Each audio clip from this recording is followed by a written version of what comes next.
পড়েন না আল্লাহু আকবার।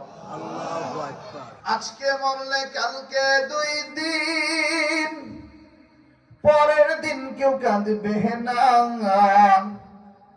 যাদের জন্য করলা কামাই, মরলে তারা চিনবে না।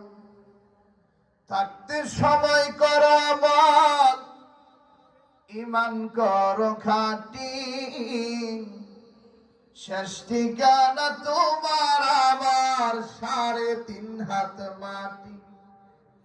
থাকতে সময় করো আমল, ঈমান করো খাঁটি,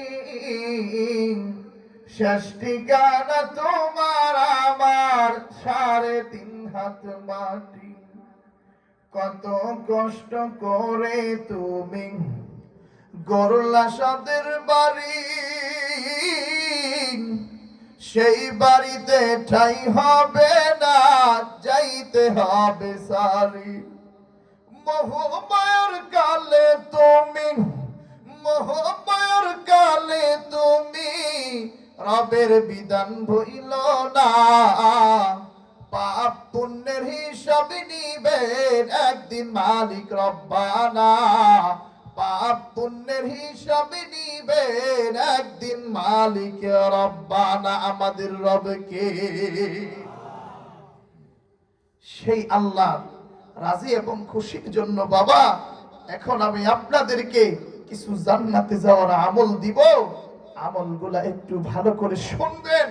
আমার অনেক আম্মারা আসতে পারেন নাই, বোনেরা আসতে পারেন নাই, নানীরা দাদিরা আসেন নাই, তাদের কাছে যায় মেসেজটা পৌঁছায়া দিবেন।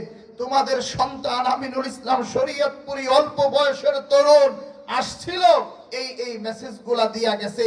খোদার কসম, এই মেসেজগুলা যদি আমরা আমাদের ফিল হায়াতিল ইয়াউমিয়া, আমাদের দৈনন্দিন জীবনে যদি আমল করি, তাহলে আমাদের জীবনকে পরিবর্তন করে দিবেন একজন, তিনি কে? সারা রাত ইউসুফ জুলাইখার বয়ান আমরা শুনি। সকালবেলা ইমাম সাহেব জিগা, ইমাম সাহেব রাতের বেলা যে জুলাইখার বর্ণনা শুনলাম, জুলাইখা ছেড়ে না মেয়ে, সেটাই তো বুঝবার পারলাম। এখন বলেন যে আব্বা জানেরা, দাদা জানেরা, এই রকমের ওয়াজ শুনে নামাজ দিন। আমি সারা দেশের যেখানেই আল্লাহ কথা বলার একটু সুযোগ করে দেন, একটা কথা বলি বাবা, আপনি আমি সহ যে কোনো হাজারাত গণে 2 মিনিট, 1 মিনিট, 5 মিনিট আলোচনা শুনবেন।